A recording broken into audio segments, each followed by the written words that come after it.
Hello students. तो बच्चों आ गए हैं फिर से आपकी सेवा में। और कहाँ तक पहुँच चुके थे हम? बेस्ट 100 क्वेश्चन हमारे चल रहे हैं बच्चों। जो बच्चे जेई मेंस के लिए और नीट के लिए तैयारी करते हैं उनके लिए ये स्पेशल क्वेश्चंस हैं। आप बस ये क्वेश्चंस कर लीजिए और फिर उस चैप्टर का अपने आप से टेस्ट लगाइए। कहीं से भी टेस्ट लीजिए और टेस्ट लगाइए और देखिए आपको पता चलेगा।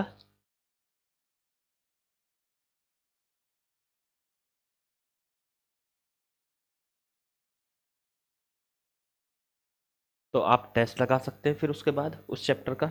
इसके जिस चैप्टर को भी आप तैयार कर रहे हैं ना, जैसे यहाँ पे अभी फिलहाल ट्वेल्थ का सेकंड चैप्टर चल रहा है, तो ट्वेल्थ का ये सेकंड चैप्टर करो।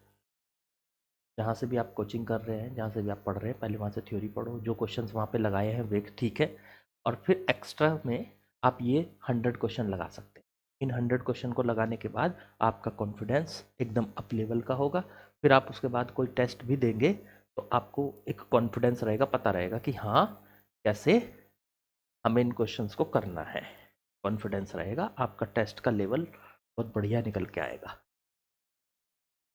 चलो आगे बढ़ते हैं, ज़रा बात करते हैं कहाँ तक हमने कर लिए थे। तो हमने क्वेश्चंस 19 तक, सॉरी 89 तक कर लिए थे, 88 तक। आज हमें 89 वाला क्वेश्चन करना है। थोड़ा बड़ा कर लेता हूँ उसको। ये फिलहाल जो क्वेश्चन चल रहे हैं ये जेई मेंस के आए हुए हैं, जेई मेंस 2024 वाले। जेई मेंस 2024 वाले क्वेश्चंस हैं। उनको बढ़िया से आपको करके ये भी पता चल जाएगा कि एक्चुअल में एनटीए जो है वो किस तरीके के क्वेश्चन बना सकता है। ये पूरा एनटीए का माइंडसेट आपको दिखा दे कि ये किस तरीके के पेपर बना सकता है। अब देखो नीट भी वही बना रहा है और मेंस भी वही बना रहा है, तो उनके आए हुए क्वेश्चंस कर लेते हैं तो उनका माइंडसेट पता चलता है कैसे बना सकता है। ठीक है, चलिए बढ़ते हैं आगे। क्वेश्चन पढ़ो, क्वेश्चन नंबर 89। 1 minute, 1 minute.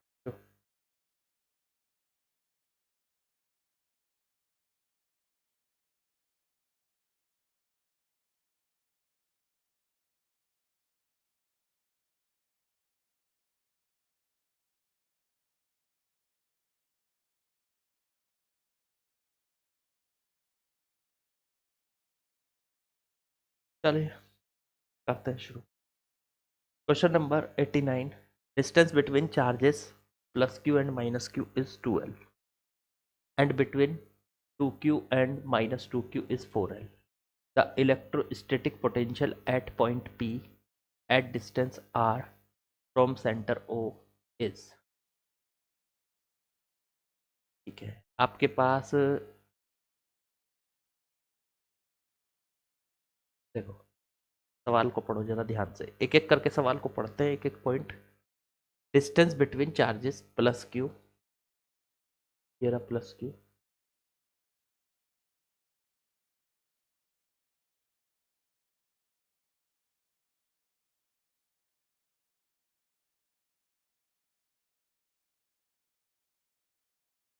ये रहा प्लस क्यू और ये माइनस क्यू। इनके बीच की डिस्टेंस है 2L।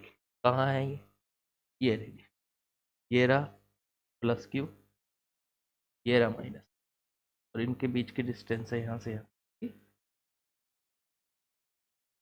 2L। ठीक है, फिगर में देखते जाओ जो वहाँ पे दिया हुआ है। आगे बढ़ो। And between plus 2Q and minus 2Q is 4L। Plus 2Q ये रहा, प्लस 2Q ये रहा बच्चों, और माइनस 2Q ये रहा। इनके बीच की डिस्टेंस दे रखी 4L। चेक करो।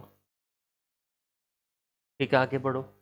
The electrostatic potential at point P at a distance R from the centre O। जो इलेक्ट्रोस्टैटिक पोटेंशियल है इनकी वजह से आर डिस्टेंस पे, तो यहाँ से आर डिस्टेंस, यहाँ पे जो पोटेंशियल है P पॉइंट पे, तो वो जो दे रखा है आपको, वो ये दे रखा है, ये दे रखा है, यहाँ का पोटेंशियल ये दिया हुआ, ठीक है। Where the value of alpha is, alpha की वैल्यू बतानी है, ठीक है। एक बात बताओ जरा मुझे, पहले में तो यहाँ कंसेप्ट सोचो क्या लगना चाहिए। चार्जेस, अगर चार अलग अलग चार्ज को देखोगे तो चार अलग अलग चार्ज से आर डिस्टेंस पे पोटेंशियल निकाला जाए तो ये क्वेश्चन टफ हो जाएगा। कैसे, क्यों? क्योंकि देखो, मान लो ये एक चार्ज है Q, उससे आर डिस्टेंस पे यहाँ मुझे पोटेंशियल चाहिए, तो वो आता है KQ/R, आता है कि नहीं? हाँ। अगर मुझे इससे चाहिए तो इस पॉइंट पे चाहिए, इस चार्ज की वजह से चाहिए, तो यहाँ से ये लाइन खींचनी पड़ेगी। अब इस लाइन को, इस लेंथ को निकालना तो बहुत टफ है, तो कंसेप्ट कुछ और लग रहा होगा। यहाँ पे बेसिकली कंसेप्ट ये नहीं लगा, यहाँ पे बेसिकली कंसेप्ट ये लग रहा है कि यहाँ पे दो डाइपोल बन रहे हैं, और आप याद करो कि किसी डाइपोल का, जैसे एक ये डाइपोल है, एक प्लस का Q, माइनस का Q, ये एक डाइपोल है, और डाइपोल के सेंटर से आर डिस्टेंस पे थीटा एंगल पे, ठीक है ना, डाइपोल के सेंटर से आर डिस्टेंस पे और थीटा एंगल पे, यहाँ पे जो पोटेंशियल होता है P, उसकी वैल्यू होती है बच्चों 1/4 पाई, क्या हुआ, 1/4 पाई एप्सिलॉन नॉट और P cos थीटा बटे में R। यहाँ पे इस फॉर्मूले से आप, इस फॉर्मूले से आप कैलकुलेशन, तो सर यहाँ डाइपोल बन रहे हैं, हाँ, ये डाइपोल वाला फॉर्मूला लगाओ आप यहाँ पे, डाइपोल, डाइपोल रखा हुआ है, उससे थीटा एंगल पर आर डिस्टेंस पर पोटेंशियल निकालना है, ठीक है, थीटा एंगल और आर डिस्टेंस पे पोटेंशियल। चलो तो फिर ठीक है, तो फिर यहाँ पे दो डाइपोल बन रहे, उसमें ना ये सारे चार्ज कवर हो जाएंगे। आप देखो, एक डाइपोल तो बन गया, ये डाइपोल के लिए क्या क्या चाहिए आपको, एक प्लस चार्ज और उतना ही फिर एक माइनस चार्ज, तो एक हो गया प्लस का Q, ये रहा, देखो ये रहा, एक हो गया माइनस का Q, ये रहा, ठीक है, और एंगल कितना है 60 डिग्री। तो पहले तो इस डाइपोल की वजह से, ये देखो ये डाइपोल बन गया, ये डाइपोल, तो इस डाइपोल की वजह से, इस डाइपोल की वजह से आर डिस्टेंस पे यहाँ पे पोटेंशियल निकाल लो पहले V। तो इस डाइपोल की वजह से यहाँ का पोटेंशियल कितना आएगा, पहले V1 कैलकुलेट कर लो, तो V1 की वैल्यू आ गई 1/4 pi epsilon not P, P कितना है इसका, तो किसी भी डाइपोल का P कितना होता था, तो इसका डाइपोल का जो P होगा, P होता था, दोनों में से एक चार्ज को ले लो Q और उनके बीच का गैप ले लो, तो इनके बीच का गैप कितना दे रखा, 2L, तो 2L, तो P हो गया 2QL, तो 2QL और बटे में यहाँ से यहाँ तक की डिस्टेंस RS, ये आ गया पोटेंशियल।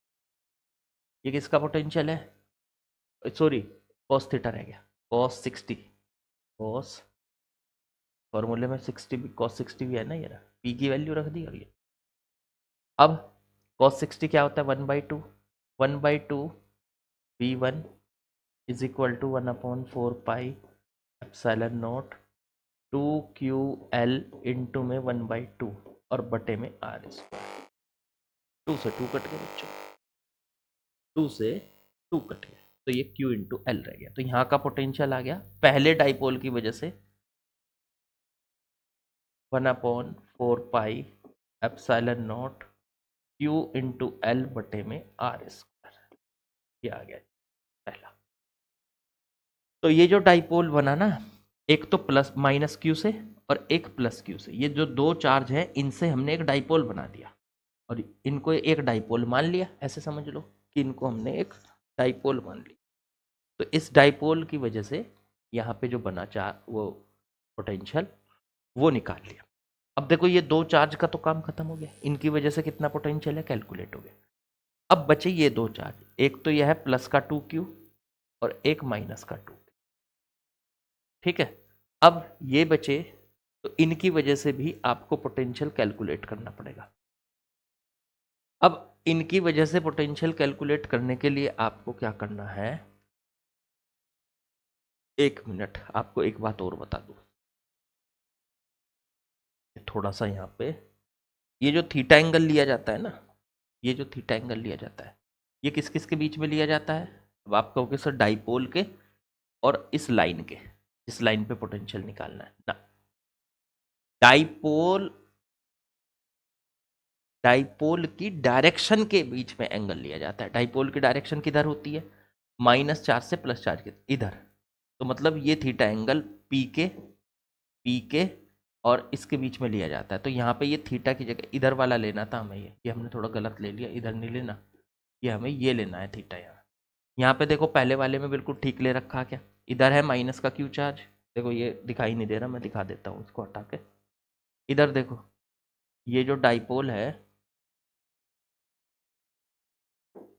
इससे जो बना -q और +q, तो -q और +q से जो डाइपोल बना माइनस से प्लस की तरफ, तो इधर है डाइपोल की डायरेक्शन p, ये p है यहाँ। अब p के और r के बीच में एंगल 60 डिग्री लिया हमने, सही है। पहले डाइपोल के लिए तो डायरेक्शन सही है, हटाओ। अब दूसरा डाइपोल लो, दूसरा डाइपोल है ये प्लस का 2q, ये माइनस का 2, तो माइनस माइनस से प्लस की तरफ इधर होगा इसका डाइपोल मोमेंट p, इसे हटा दो। इधर होगा इसका डाइपोल मोमेंट इस तरफ, और किसे किसे लिया मैंने, इसे और इसे, प्लस का 2q माइनस का 2, और माइनस से प्लस की तरफ हो गया p। तो ये जो p है, p, इसकी वैल्यू निकालो पहले तो दोनों में से एक चार्ज, तो वो है 2q, इनटू में इनके बीच का गैप, इनके बीच में गैप कितना दिया था, 4l। तो ये आ गया सॉल्व करके 8ql, ये तो p आ गया। अच्छा, थीटा कौन सा लेना है? यहाँ से ये जो लाइन है आपकी, इस लाइन को देखो और इनके p के साथ में इसका एंगल देखो।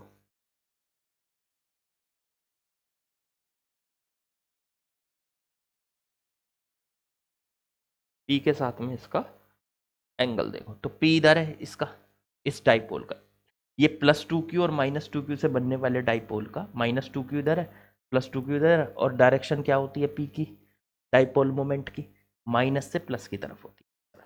तो इस तरफ डायरेक्शन है p की, लाइन है इधर, तो ये वाला एंगल आएगा, ये वाला एंगल आएगा। तो ये एंगल कितना है, ये अगर 60 है, ये पूरा 180, 60 वापस गया इसमें से, तो 120।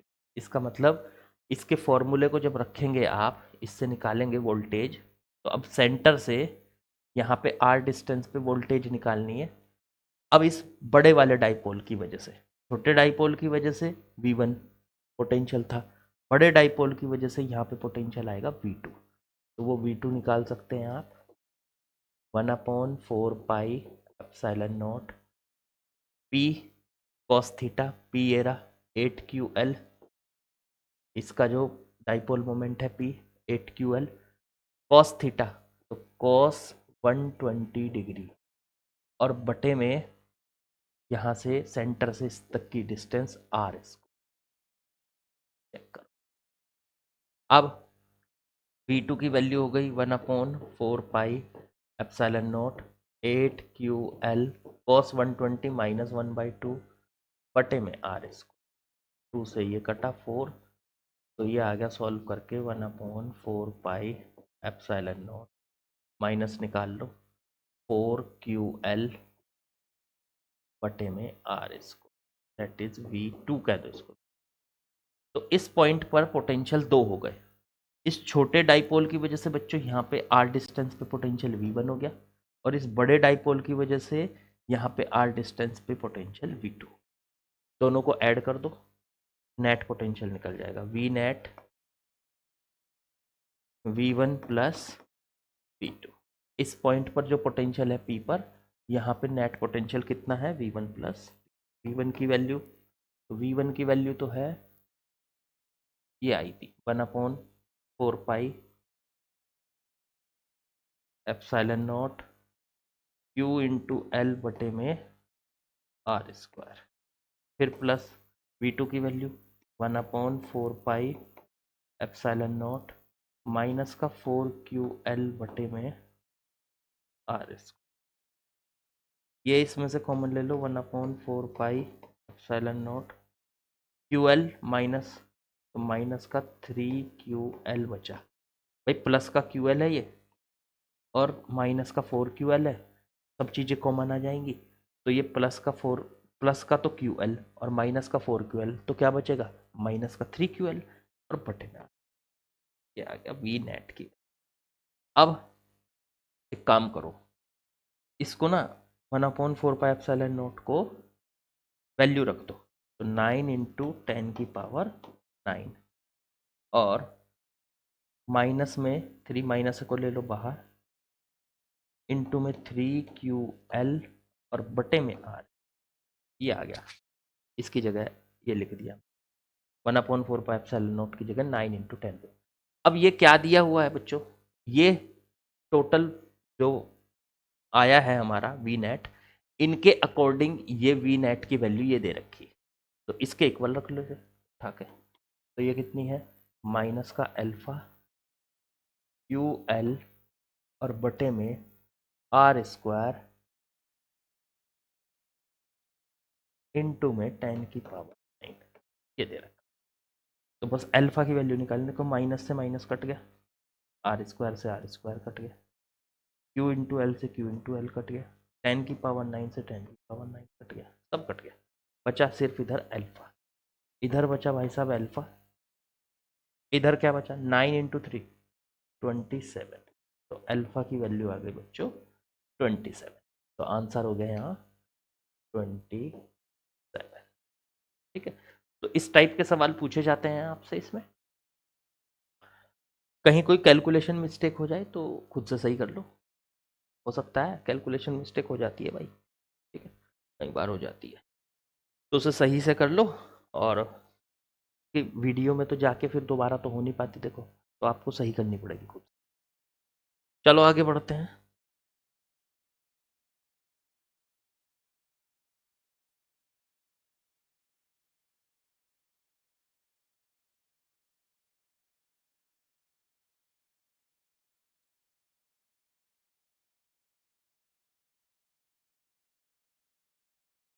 चलिए क्वेश्चन पढ़ते हैं, क्वेश्चन नंबर 90 पे हम आ चुके हैं, सॉल्यूशन देखेंगे। A parallel plate capacitor of capacitance 12.5 picofarad is charged by a battery connected between its plates. एक पैरेलल प्लेट कैपेसिटर है, उसका कैपेसिटेंस दे रखा है 12.5 पिकोफैरड।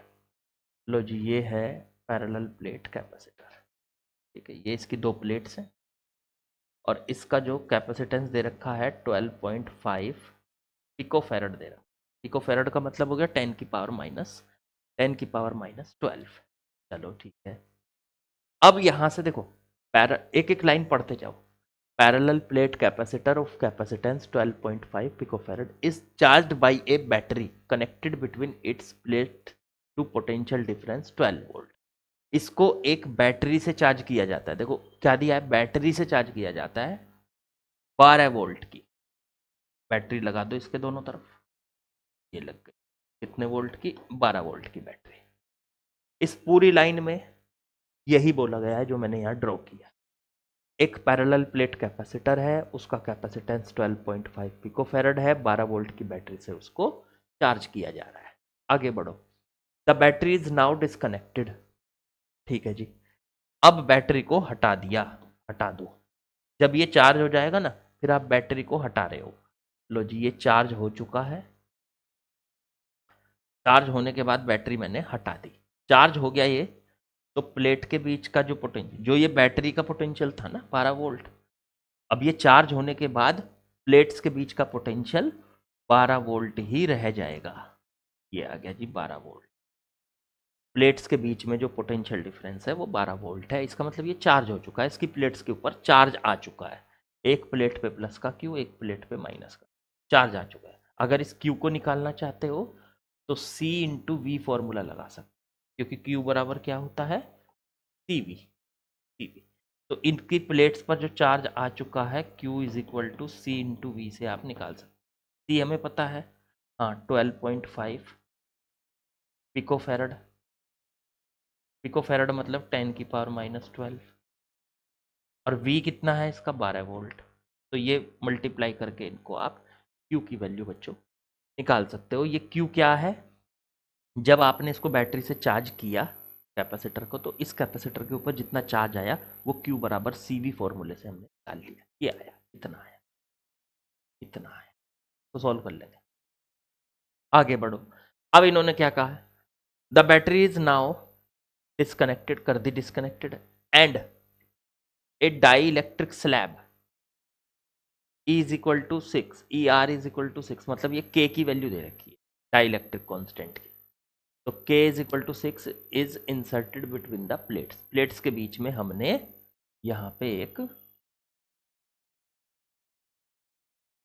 एक डाई इलेक्ट्रिक भर दिया K, जहां K की वैल्यू क्या है, 6 है। एक डाई इलेक्ट्रिक भर दिया, डाई इलेक्ट्रिक तो समझते हो ना, पैरेलल प्लेट कैपेसिटर की प्लेट्स के बीच में कुछ मटेरियल भर दिया, इंसुलेटिंग मटेरियल होता है वो, जिससे उसकी कैपेसिटी बढ़ जाती है, प्लेट्स के बीच का इलेक्ट्रिक फील्ड कम हो जाता है अगर बैटरी कनेक्ट ना हो तो, और वोल्टेज भी कम हो जाती है। तो वोल्टेज अभी 12 वोल्ट है, जैसे ही आप इसमें भरोगे ना ये 12 वोल्ट से कम हो जाएगी। कितनी हो जाएगी, अब इसकी नई वोल्टेज, नई वोल्टेज देखो, पहले 12 वोल्ट थी प्लेट्स के बीच में, अब नई वोल्टेज कितनी होगी, वो होगी, पहली वाली वोल्टेज को K से डिवाइड कर दो, पहले कितनी थी 12 वोल्ट और K कितना है 6, तो इससे डिवाइड करके अब प्लेट्स के बीच में रह जाएगी 2 वोल्ट। फिर इलेक्ट्रिक फील्ड भी, लेकिन अब जो पूछा हम तो वो निकालेंगे। मैंने तो ये निकाल दिया कि पहले प्लेट्स के बीच में कितनी वोल्टेज थी, 12 वोल्ट, 12 वोल्ट, और अब कितनी रह गई, तो 12/6, तो अपॉन में 6 करके ये 2 वोल्ट आ गया। चलो आगे बढ़ो, ये देखो कि कहा क्या है, the change in its potential energy after inserting the dielectric slab is, change निकालना है पोटेंशियल एनर्जी का। अच्छा, पहले पोटेंशियल एनर्जी कितनी थी, तो पहले सर पोटेंशियल एनर्जी जब ये बैटरी से मतलब डाइलेक्ट्रिक भरने से पहले, तो डाइलेक्ट्रिक भरने से पहले इसकी पोटेंशियल एनर्जी कितनी थी, हाफ CV²। तो C और V वोल्टेज, तो वोल्टेज है 12, तो वोल्टेज हो गई 12, सॉल्व करना पड़ेगा पूरा, चलो। तो वोल्टेज है इसकी 12 का स्क्वायर, पहले फॉर्मूला लिख देता हूँ, हाफ C की वैल्यू 12.5 इंटू 10⁻⁻12, ये तो आ गई C की वैल्यू, और V वोल्टेज वो है 12 का स्क्वायर, 12 का स्क्वायर, इससे इसको 72 इंटू 12.5 इंटू 10⁻⁻12 जूल, ये आ गई आपकी पहली पोटेंशियल एनर्जी डाइलेक्ट्रिक को भरने से पहले। अच्छा, डाइलेक्ट्रिक को भरने के बाद पोटेंशियल एनर्जी क्या आएगी, तो भाई साहब डाइलेक्ट्रिक को भरने के बाद की पोटेंशियल एनर्जी है U2, वो क्या आएगी, तो वो भी बताते हैं आपको, वो आएगी हाफ CV²। क्या इसका C बदल गया, देखो डाइलेक्ट्रिक भरते ही जो C हो जाता है ना, वो पहले वाले से K टाइम्स हो जाता है, जो नया C होता है वो पहले वाले का K टाइम्स हो जाता है। ये हमेशा याद रखो, जब भी डाई इलेक्ट्रिक आप भरोगे ना कैपेसिटर के अंदर, तो उसका जो C होगा, कैपेसिटी होगी, वो K टाइम्स बढ़ जाती है, तो वो K टाइम्स हो गई। तो U2 निकालेंगे तो हाफ C कौन सा यूज करेंगे अब डाई इलेक्ट्रिक भरने के बाद, मतलब नए वाला C, इनटू में वोल्टेज भी कौन सी यूज करेंगे हम, नई वाली वोल्टेज, तो हाफ C की जगह KC, इनटू में नई वोल्टेज हो जाएगी V/K, CV² है तो V/K का स्क्वायर, एक K से K कट जाएगा, एक बचेगा, तो 1/2 CV² और बटे में पूरे के K, ये आ जाएगा। अच्छा, जो भी पोटेंशियल एनर्जी थी उससे बटे K हो गया, उससे अपॉन में K हो गया, तो जो भी पोटेंशियल एनर्जी आ रही है उससे अपॉन में K कर दो, तो देखो ये जो हाफ सी वी स्क्वायर है यहाँ, इस हाफ सी वी स्क्वायर की वैल्यू देखो यहाँ कितनी आ रही थी, ये आ रही थी, उठा के रखो तो यहाँ, तो ये कितनी हो गई 72 इंटू में 12.5 इंटू में 10 की पावर -12 बटे में के की वैल्यू 6, काट दो इससे 12 आ गया। तो 6 से 72 काटा 12 आ गया, तो 12 इंटू में 12.5 इंटू 10 की पावर -12 बच्चों। तो ये आ गई इसकी एनर्जी, डाई इलेक्ट्रिक भरने के बाद एनर्जी। डाई इलेक्ट्रिक भरने से पहले ये थी, डाई इलेक्ट्रिक भरने के बाद ये। इन दोनों का करना है डिफरेंस। चलो डिफरेंस कर देते हैं भाई। तो ये U2 आ गई। अब मुझे करना है डिफरेंस, कौन बड़ा है, ये बड़ी है U1 और U2 छोटी है, तो मैं करूँगा U1 minus U2, U1 minus U2। U1 है 72 इंटू 12.5 10 की पावर -12, फिर माइनस U1 U2 कितनी है, वो है 12 इंटू में 12.5 इंटू 10 की पावर माइनस, कॉमन ले लो 12.5 इंटू 10 की पावर -12 कॉमन, अंदर बचा 72 माइनस 12, 72 माइनस 12 कितना बचा 12.5 इंटू 10 की पावर -12 इंटू 60 बच गया, 72 में से 12 गया 60। चलो इसकी मल्टीप्लाई करेंगे,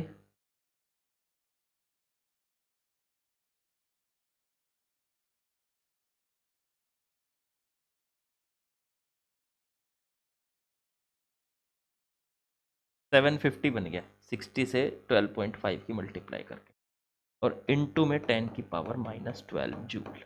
ये आ गया आंसर। अब इनके अकॉर्डिंग आ रहा था यहाँ पे 10 की पावर -2 12, ये तो आ रहा है देखो हमारा भी 10 की पावर -12 आ रहा है देखो यार, इनका भी ये है और हमारा भी ये। लेकिन इन्होंने इससे पहले क्या आएगा ये पूछा था, तो देखो इससे पहले हमारा क्या आ रहा है 750, तो आंसर आ जाएगा यहाँ पे जो 7, यही हमारा आंसर। आसान आसान आसान आसान। तो समझो जरा बात को कि किस तरीके के क्वेश्चन आपको। अच्छा 2023 वाले क्वेश्चन मैंने पहली वीडियोस में करा रखे हैं, किसी को इससे पुराने वाले करने, ये 2024 का क्वेश्चन है। ये जब जब 24 वाले ही चल रहे हैं, 2024 वाले क्वेश्चन है ये, जेई मेंस वाले सारे के सारे 85 से शुरू हुए थे जो क्वेश्चंस, वो सारे के सारे 2024 के जेई मेंस के आए हुए क्वेश्चन। ठीक है, तो ये आपको बहुत फायदा देंगे, बहुत मस्त बढ़िया क्वेश्चन है। ठीक है, अच्छे पूरा एनटीए का आपको पता चलेगा कि कैसे कैसे सवाल वो पूछ सकता है। चलो अगले क्वेश्चन पे आते हैं।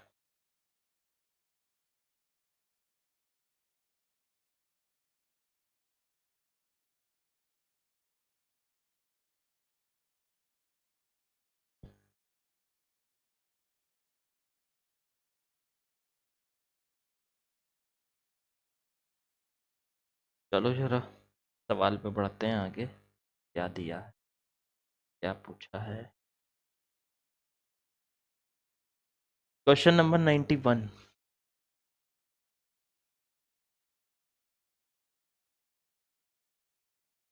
देखो जी सवाल क्या है, इसमें दो पार्ट दिए हुए हैं। ये बेसिकली दो अलग अलग बार क्वेश्चन आए हुए हैं, ये नहीं है एक ही सवाल में नहीं आए थे, दो अलग अलग बार क्वेश्चन आए हैं। ये भी 2024 का क्वेश्चन है, ये 2024 में आया हुआ है, और ये भी 2024 जेई मेंस में आया हुआ है। ठीक है, ये अलग सवाल है, ये अलग सवाल है। ठीक है, वो आपको पता है, मैंने ये दो पार्ट को एक साथ बना के क्वेश्चन को और तब दिए हैं। चलो करते हैं सॉल्व। पहला question, at the centre of the half ring of radius r is equal to 10 centimeter and linear charge density 4 nanocoulomb per meter, the potential is x pi v, the value of x is।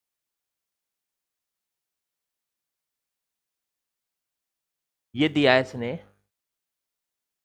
At the centre of half ring. हमारे पास half ring है, ऐसे ऐसे आधी ring है, इसकी radius है r is equal to 10 centimetre, ये इसकी रेडियस हो गई आर की वैल्यू दे रखी है 10 सेंटीमीटर। ठीक है, लीनियर चार्ज डेंसिटी, इसके ऊपर चार्ज फैला हुआ है, और 1 मीटर में कितना चार्ज फैला हुआ है, 1 मीटर में लैम्डा दे रखा है 4 नैनो कूलाम पर मीटर स्क्वायर, मतलब पर मीटर, सॉरी, 4 नैनो कूलाम पर मीटर, ये इसकी चार्ज डेंसिटी दी हुई। अब द पोटेंशियल इज, सेंटर पे यहाँ पे पोटेंशियल इन्होंने दिया है x pi V, x pi volt, ये दिया है। तो वैल्यू बतानी है एक्स की, बता देंगे। एक बात बताओ, सेंटर पे जो पोटेंशियल होगा वो किस किस की वजह से होगा? सर इस पे जो चार्ज फैला हुआ है, इस पूरे चार्ज की वजह से यहाँ पे सेंटर पे पोटेंशियल। तो हम क्या करते हैं, हम इस पे एक छोटा सा चार्ज ले लेते हैं। यहाँ ये चार्ज ले लिया, मान लीजिए हम डी क्यू, और इस डी क्यू से यहाँ से ये सेंटर कितनी दूर है, आर डिस्टेंस। तो यहाँ पे इस डी क्यू की वजह से छोटा सा पोटेंशियल होगा यहाँ पे डी वी, इस पॉइंट पर। तो डी वी की वैल्यू निकाल लो। तो डी वी की वैल्यू आ जाएगी, किसी छोटे चार्ज की, किसी भी चार्ज की वजह से, क्यू चार्ज की वजह से, क्यू चार्ज की वजह से आर डिस्टेंस पे जो पोटेंशियल होता है वी, वो होता है के क्यू बाई आर। तो इस डी क्यू, छोटे चार्ज की वजह से आर डिस्टेंस पे जो पोटेंशियल होगा डी वी, वो होगा के क्यू, क्यू कितना, डी क्यू, और बटे में आर, यहाँ से यहाँ तक की डिस्टेंस। लेकिन हमें क्या चाहिए, हमें इस छोटे से चार्ज की वजह से नहीं चाहिए, पूरी रिंग के चार्ज की वजह से चाहिए। तो हम दोनों तरफ का कर देते हैं इंटीग्रेट। अब डी का इंटीग्रेशन तो वी बन जाएगा, के बाहर, रेडियस आर बाहर, कांस्टेंट है, अंदर बचा डी क्यू। डी क्यू का इंटीग्रेशन के बाई आर, डी क्यू का इंटीग्रेशन हो गया बच्चों क्यू। और लिमिट रख दो इसकी। लिमिट कहाँ से कहाँ तक रखोगे? लिमिट रखनी है आपको, ये चार्ज यहाँ से शुरू करोगे आप, जब यहाँ से लेना शुरू करोगे आप रिंग से, तो शुरुआत में चार्ज कितना है यहाँ, 0। और जैसे जैसे इस चार्ज को रिंग पे बढ़ाते चले जाओगे, ये चार्ज यहाँ तक आते आते ये चार्ज हो गया, मान लीजिए टोटल रिंग का टोटल चार्ज ये हो गया क्यू। तो आप लिमिट रख सकते हो आप इसकी 0 से क्यू। तो के बाई आर इंटू में क्यू माइनस 0, लिमिट रख के आंसर निकाल दिया के क्यू बाई आर। अब ये जो क्यू आया, ये जो लिमिट रखी है मैंने क्यू, ये क्यू क्या है, अगर रिंग को यहाँ से देखना शुरू करेंगे, रिंग की यहाँ से शुरुआत हुई है, तो यहाँ पे इस पे कितना चार्ज है, 0। और जैसे जैसे अब रिंग पे हम आगे बढ़ेंगे, चार्ज बढ़ता जाएगा, बढ़ता जाएगा, बढ़ता जाएगा, बढ़ता जाएगा। जैसे रिंग पे हम यहाँ पहुँच जाएंगे, रिंग पे यहाँ से यहाँ तक, इस पूरी रिंग पे जितना भी चार्ज होगा वो सारा का सारा काउंट करना पड़ेगा हमें। तो ये इस रिंग का टोटल चार्ज जो हमने यहाँ लिमिट में रखा है, तो इस टोटल चार्ज को आप निकाल सकते हो। चार्ज के लिए फॉर्मूला क्या होता है? तो चार्ज के लिए फॉर्मूला होता है हमारे पास, चार्ज का मतलब होता है चार्ज की डेंसिटी लैम्डा और इनटू में उसकी लेंथ। जब भी आपको किसी लाइन पे चार्ज निकालना है, अगर उस पे लाइन पे आपको उसकी चार्ज डेंसिटी दे रखी है, लैम्डा दे रखा है, लैम्डा का मतलब होता है 1 मीटर में फैला हुआ चार्ज। अब ये कितने मीटर की, यहाँ से यहाँ तक एल मीटर की है मान लो, तो एल मीटर में पूरे में फैला हुआ जो चार्ज होगा, तो 1 मीटर में फैला हुआ चार्ज तो है लैम्डा, एल मीटर में कितना हो जाएगा, लैम्डा इंटू एल। तो आंसर आ गया लैम्डा। अब लैम्डा की वैल्यू क्या दे रखी थी इन्होंने, 4 नैनो कूलाम पर मीटर। तो 4 नैनो कूलाम का मतलब हो गया, नैनो कूलाम का मतलब हो गया 10 की पावर माइनस 9, और पर मीटर, चलो वो तो नैनो, अब ये कूलाम पर मीटर में बन गया 10 की पावर माइनस 9 से मल्टीप्लाई करके, और इनटू में एल, एल हो गई यहाँ से इस रिंग की लेंथ, ये कितनी होगी। अब अगर ये पूरी होती तो 2 पाई आर होती, लेकिन ये आधी रिंग है, तो पाई इंटू आर, तो पाई इंटू में आर, आर कितनी है इसकी, रेडियस, रेडियस दे रखी 10 सेंटीमीटर, तो 10 इंटू 10 की पावर माइनस 2 मीटर। तो ये सॉल्व करके आ गया 40 पाई इंटू में 10 की पावर -11 कूलम। इतना चार्ज है जी यहाँ, ये चार्ज है। इस चार्ज को उठा के यहाँ रखो और आंसर निकालो। के का वैल्यू रखो 9 इंटू 10 की पावर 9, क्यू की वैल्यू रखो 40 पाई इंटू 10 की पावर -11 और बटे में R, radius radius radius, R तो कट ही जाता यार। चलो आर की वैल्यू कितनी दे रखी थी 10 सेंटीमीटर, तो 10 इंटू 10 की पावर -2। चलो जी, एक ज़ीरो गई, 10 की पावर -2 से काटेंगे 10 की पावर -9 बचेगा, 10 की पावर +9 -9 कट जाएंगे, तो ऊपर आ रहा है 9 इंटू 4 36 पाई। चेक करना जरा, 36 पाई वोल्ट। यार इस हिसाब से हमारा आंसर क्या बनेगा, तो इन्होंने कहा था x पाई वोल्ट, तो पाई तो हमारा भी आ गया, इनका भी पाई था। x की वैल्यू बतानी है, x यहाँ, ये x कितना आया हमारा यहाँ 36, तो आंसर आ गया 30। x की वैल्यू कितनी आ गई बच्चों 36। तो मेरे ख्याल से आप लोगों को बढ़िया से समझ में आया।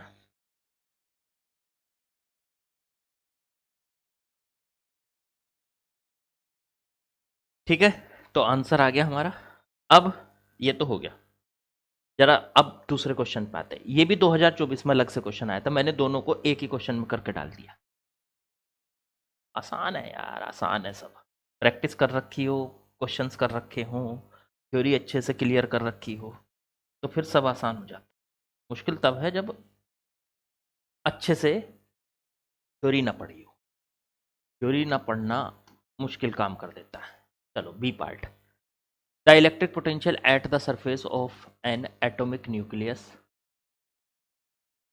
Z is equal to 50 of radius 9 into 10 to the power -13 centimetre is this।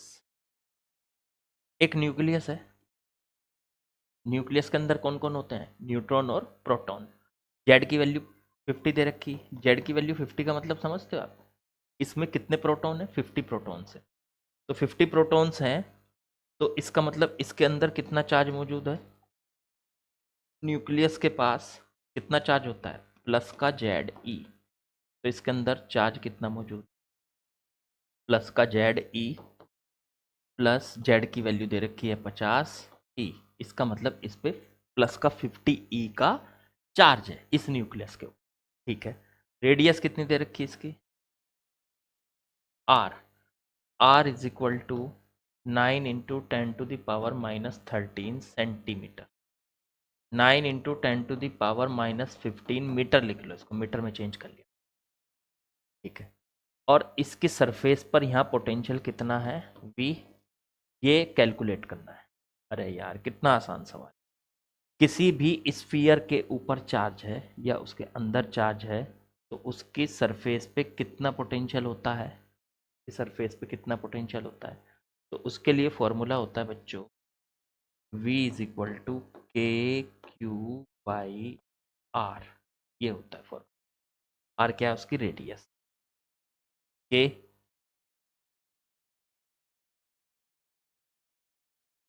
के हो गया 9 इंटू 10 की पावर 9, और क्यू, क्यू हो गया उसके अंदर का बंद चार्ज, मतलब उसमें चार्ज कितना है, वो है प्लस का 50, प्लस में है तो प्लस में ही आंसर आएगा, प्लस का 50 ई, ई की वैल्यू रख दो 1.6 इंटू 10 टू दावर -90, और अपॉन में रेडियस, तो वो है 9 इंटू 10 की पावर माइनस, चलो कट करो, -15 से 19 कटेगा -4 बचेगा पावर, 10 की पावर 5 -4 तो बचेगा 10 की पावर प्लस का 5। अच्छा जी, फिर 9 से 9 कट गया, ये बन गया आपका 1.6 इंटू 50, तो ये बन गया 80, बस नीचे तो कुछ बचा ही नहीं, 1, आंसर आ गया 80 इंटू 10 की पावर या 8 इंटू 10 की पावर 6 वोल्ट।